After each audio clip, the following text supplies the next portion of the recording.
book. Welcome to Thursday Thoughts with Average Will. I am Average Will, and let's talk about comic book hype.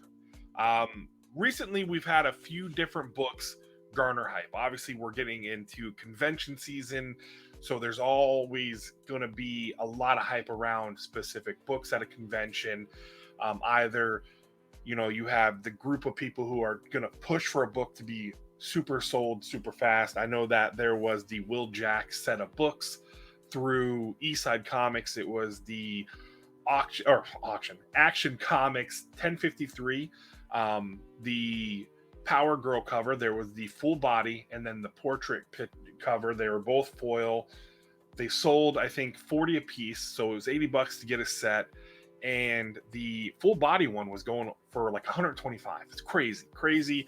We didn't have print numbers or anything like that, but that had a lot of hype. Now, that's normal, right? You're going to have that with conventions. You're going to have specific books. You had the Tyler Kirkham books that he was putting on Whatnot, the Something's Killing Children, Battle Damaged. Every time we see a Battle Damaged book, that book's not going to go for less than 100. And they do the same way. There's different ways of manipulating the hype, doing like mystery ones where it's like, hey, you don't know which one you're going to get of the 6, you're going to get one of them.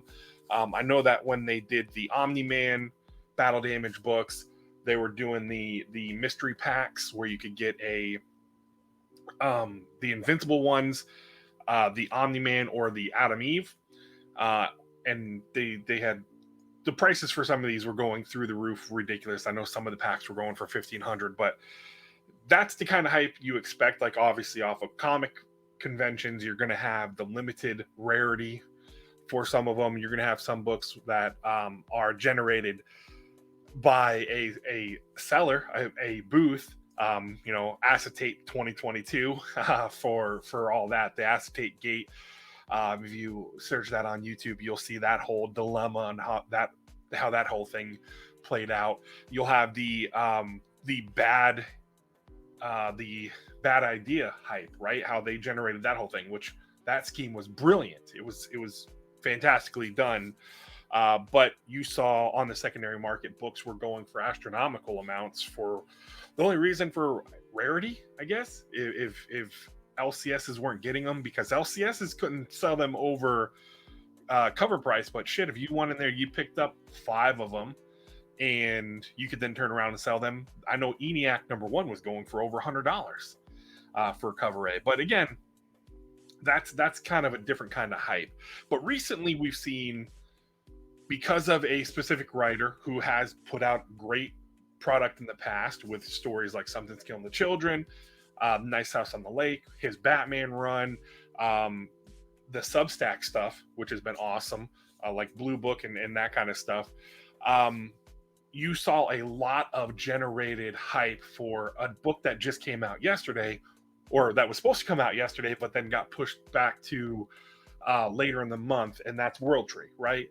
It's a story by James Tynion IV.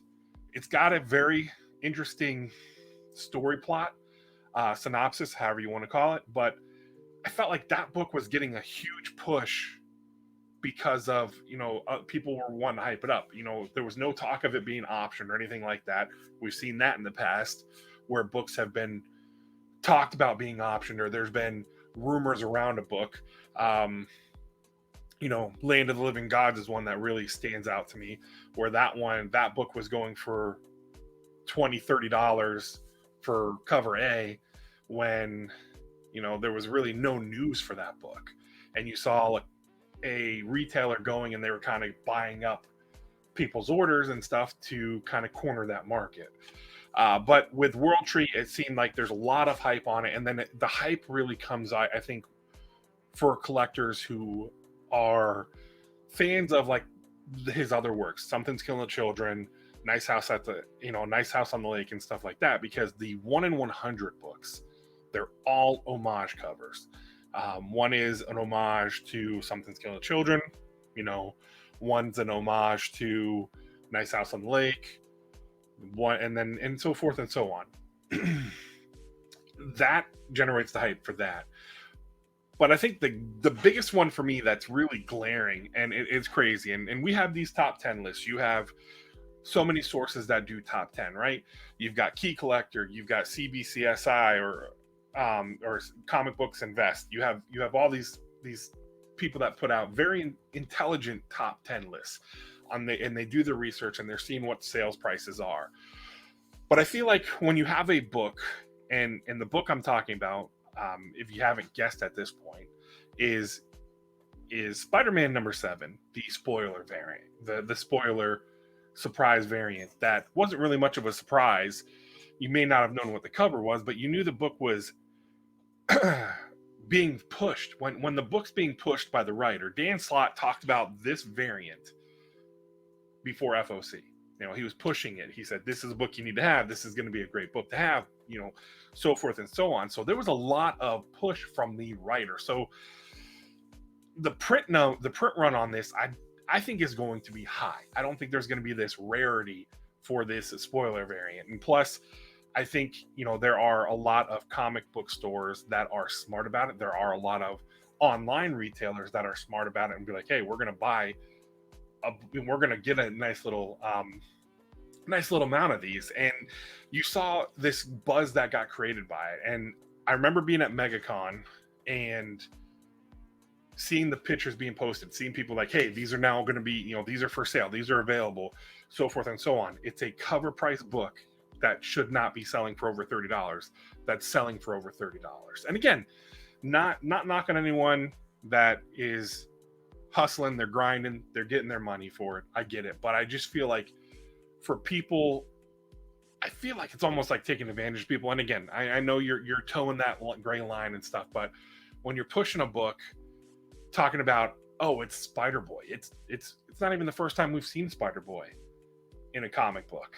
I would understand if it was the first time we ever saw Spider-Boy. Now maybe this Spider-Boy is the first time, but I really feel like again, the futures for books it gets a little out of hand because you never know what they're going to do. Because yes, we know Into the Spider-Verse, with that we're seeing so many Spider-Man characters being brought to life, so that could help. That's helping generate some of this heat for this book. But to see a book that should be just a cover price book going for $35 is wild to me. And again, I have a few copies because I FOC'd it. I put it on I have Spider-Man on my pull list anyways. So I put a few extra copies in it as a futures, right? Because you never know. For when they make an announcement that, hey, this character is going to be involved in this project, versus, hey, I got this now, let's get this quick flip, let's make the $10 profit or so forth. I just feel like, I don't know, I think something like the Poison Ivy foil cover, that ratio cover lends more of a push versus a standard FOC book that's not a ratio book that's generating the price that it's being. And again, people are going to pay what they want to pay. I mean, that's not being debated here. People are going to pay what they want to pay for a book. That's plain and simple. I mean, shit, I've seen a book that was a basic second printing that, had a high print count going for $40-$50 in an auction before because the person wanted that book. And I feel like as a seller, again, it's all about, if you want to look at it ethics, words, they're hard, but if you want to look at it at a ethics standpoint, how do you feel, right? You feel good. Okay, this is a book that had, X amount of print run. It's readily available for the most part. You can go on eBay and get the book for $3. Again, not the Spider-Man book, I'm talking about another one, but this person's bidding it up to $40.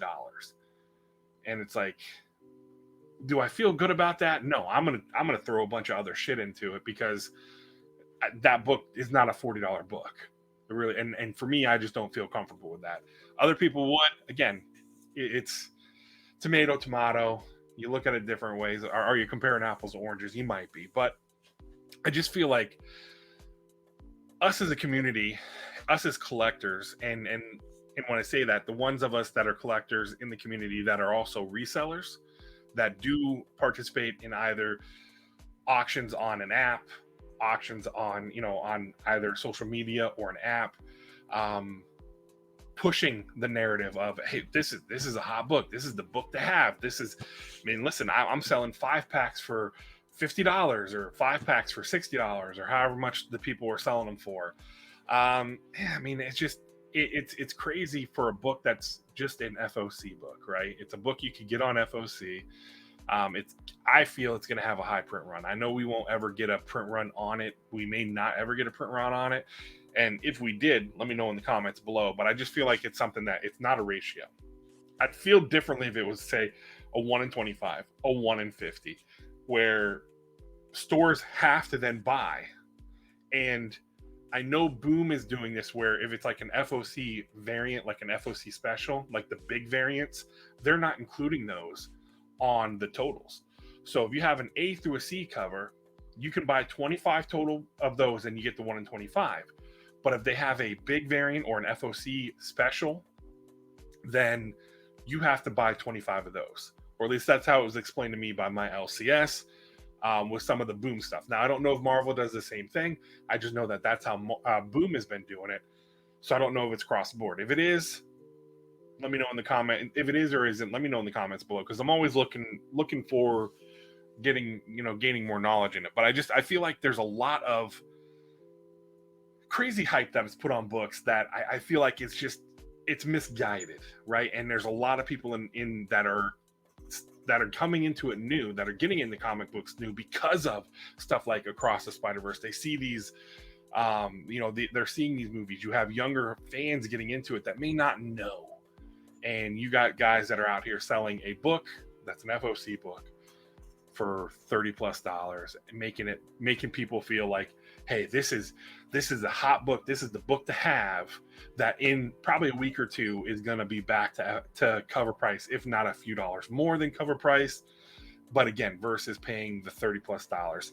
And again, I don't want to feel like I'm poo-pooing on anybody putting in the work. I just, again, for me, as someone who does sell on different platforms, doing auctions and whatnot, I just feel like, and different kind of auctions on apps, social media and stuff, I just feel like I'm not comfortable with that.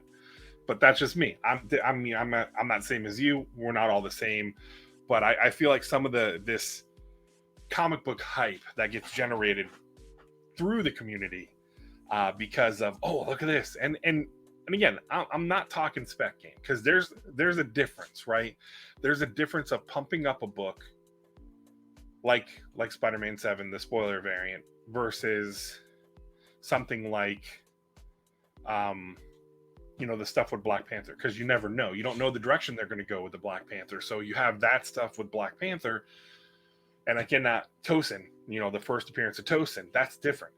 Because again, Tosin's a brand new character that's being brought into Black Panther, so that's a different spec. I mean, that's a true spec versus this, where I feel like we've had a Spider-Boy before. This is not the first time we've had Spider-Boy, but again, yes, because of what the Into the Spider-Verse movies, Across the Spider-Verse movies are doing, how much more are we going to see of that Miles Morales world crossing paths? Are we going to get something coming over into live action? You never know. So I understand there's always going to be that, hey, that's a Futures, right? You're getting this book for Futures. I know I did. I got it for a Futures, or for investment, spec, whatever you want to call it. I call it Futures. Versus someone like Tosin, where that's garnering a lot more. I feel like that's for me. Again, apples, oranges, tomatoes, however you want to say it. We can look at things differently. We can have a different perspective on things. I just don't feel that there should be as much hype generated on this book versus some other books, right? And it's interesting to me. It's interesting to me to see how the lists come out, the top 10 lists, how they're put together. And I like to read the articles to see what's generating them being on the list, right? the different things on what's causing them, what causes them to their sales to go up, because that's how these lists are put together, right? The lists are put together. I know you got key collectors based on percentage, the increase percentage rate of that. So it could be a book that is a $4 book, but now it's selling for $15-20, and boom, that's on the list because of that. It doesn't have to be something that's selling for an astronomical amount more. And same with comic books to invest in. That is another great website to utilize to see the hot books and see the trending books and to see the different things that have come out about it. Because I'll be honest, I didn't expect the Will Jack variant, the full body variant, to be the book that's selling for $150, $125.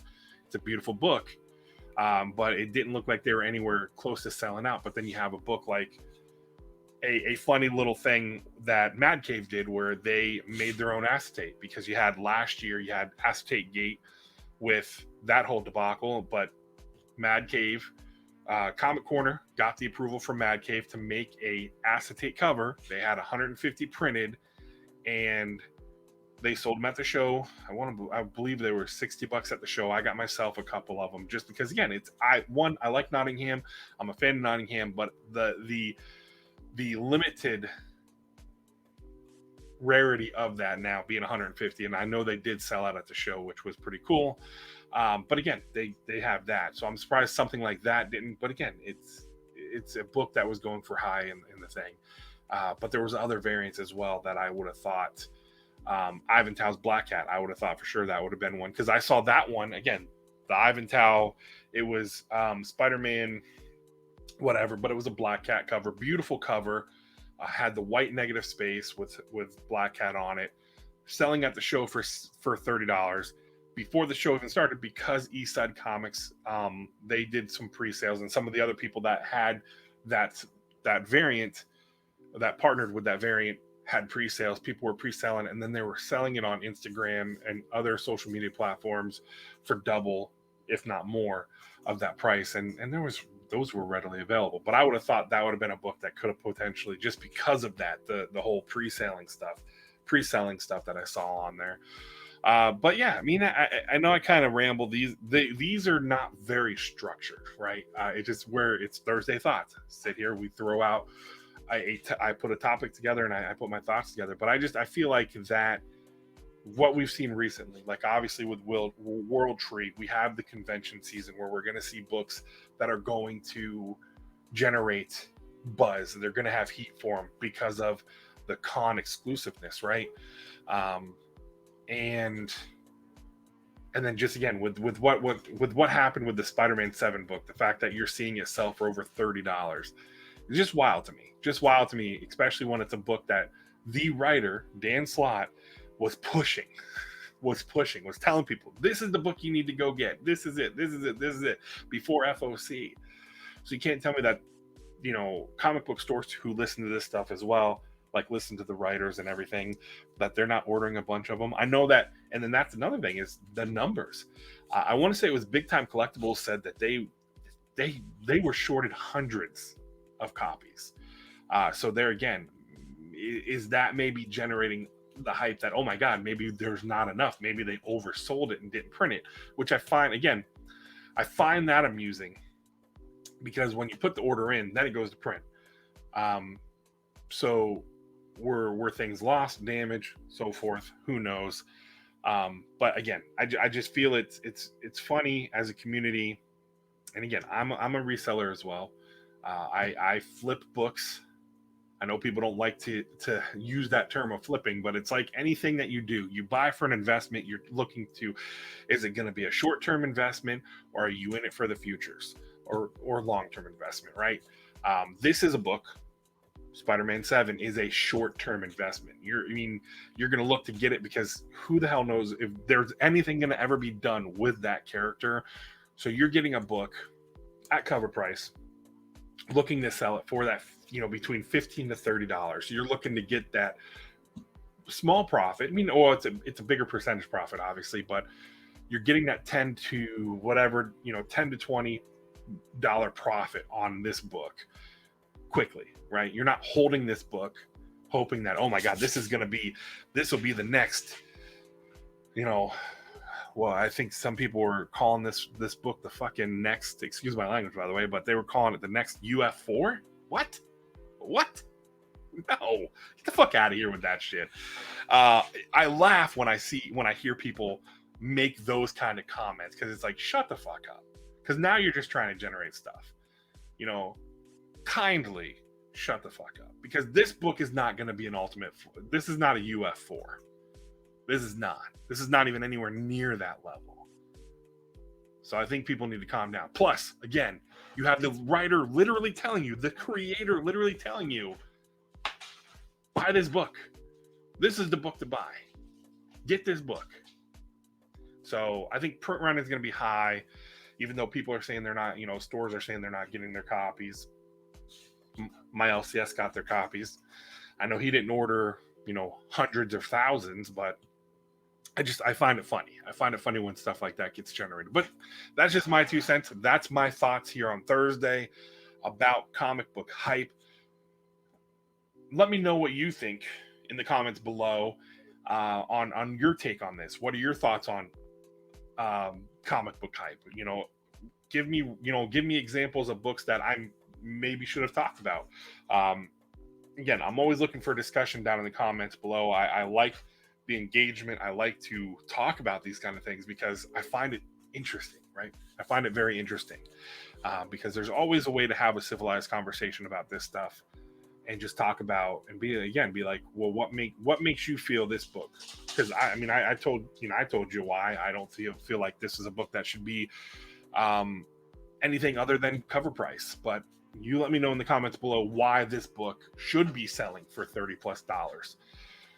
If you feel like that's the case, because again, it's always about a healthy debate. It's always about having that conversation, or what your stance is on those short-term investments or the futures or long-term investments.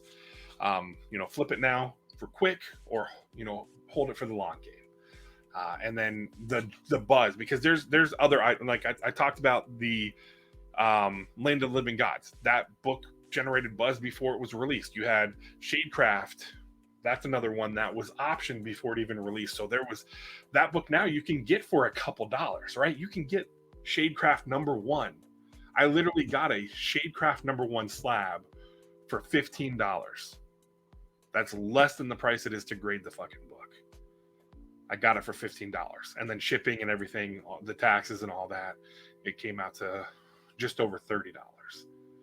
But if I wouldn't have had to pay the eBay fees, because I got it off of eBay, if I wouldn't have had to pay the eBay fees or the shipping fee, which is $15, if I would have bought it from the person directly, that's $15 freaking dollars.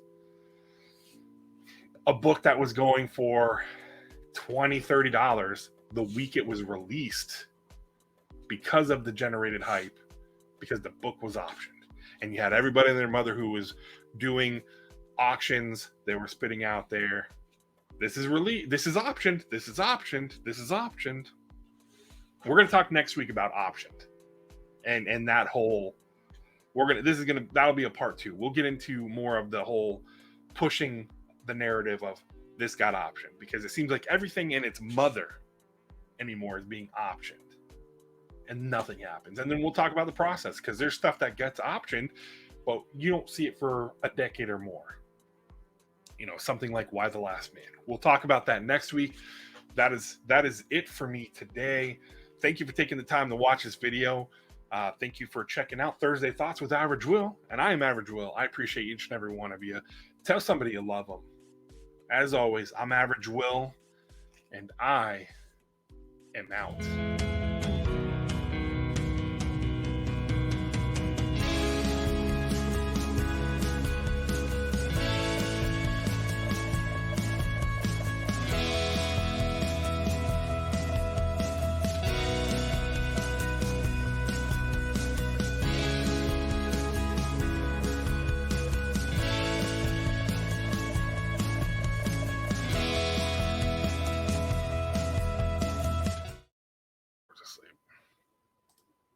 Whoops.